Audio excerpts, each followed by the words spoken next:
Isa na naman guys, isang panibagong tutorial video guys ang aking ibabahagi. Meron tayong motor ng washing, isang good, isang bad. So ipapakita ko lang kung ano ba ang dapat gawin kung kayo ay merong sirang washing motor, lalo pa sa mga nangangahas na maging isang technician. Babahagi ko guys kung paano mag-check ng motor ng washing in a good condition. Ito guys, papakita ko sa inyo may tatlong wire. Halimitan tatlong wire sa washing.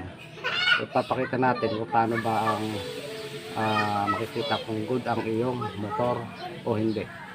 So checkin natin sa ating tester. Makikita natin guys na times 1 in resistance, sa resistance. Pagka pumalo guys siya ng select nyo ang bawat wire sa magkabila, kailangan siya ipapalo. Palo niya, ibig sabihin ang iyong motor ay maayos. Tulad ito guys, itikin natin, makikita nyo sa tester.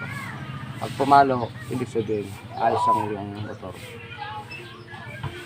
Unless na laang kung halimbawa ang pumalo siya, meron siyang sinatawag na partial burn. Ibig sabihin may konting sunog sa motor, pero although na makikita sa tester mo ay napalo rin.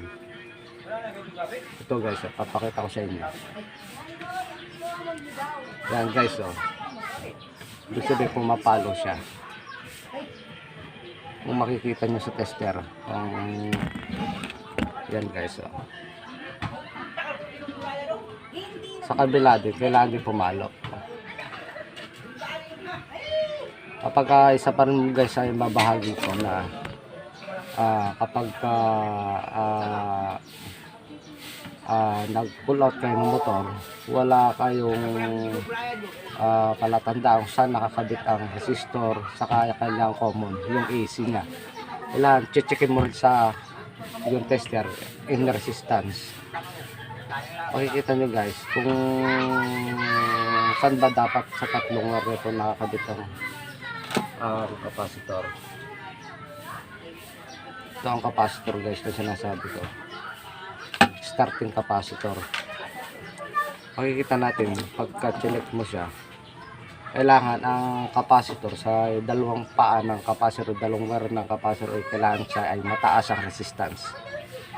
Papakita ko sa inyo guys ang sa tatlong ito na hindi mo alam kung saan mo ikakabit yung dalawang paa ng capacitor.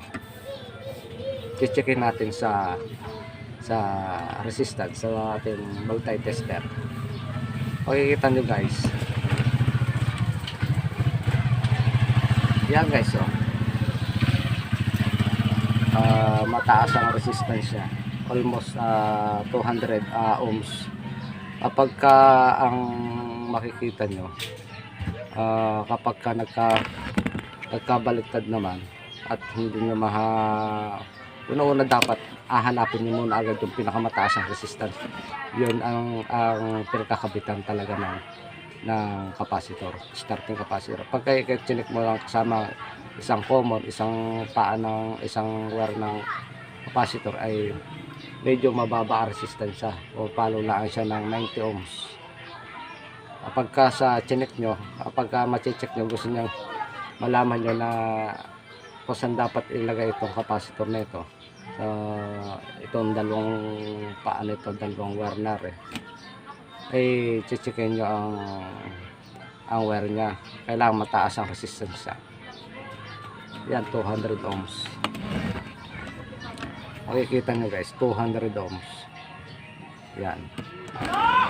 Kapag naman siyang open, ibabahagi ko kapag ka-open ng motor mo, isa pa rin makikita nyo na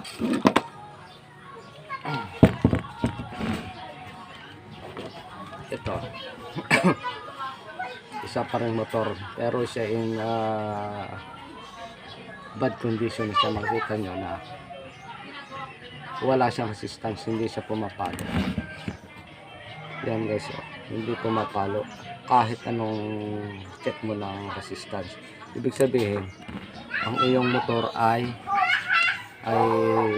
open. Ibig sabihin, sira na yung motor mo. Kailangan mo talagang palatan na. Yan ang palatandaan na kapag ka talaga may sira ang motor mo. Unang-una, checkin mo lagi ang kanyang wire out o kanyang wire sa motor. Yan guys, itong video nito is para sa mga taong nangangas mag-repair ng washing at paano tamang pag-check ng motor. Maraming salamat guys.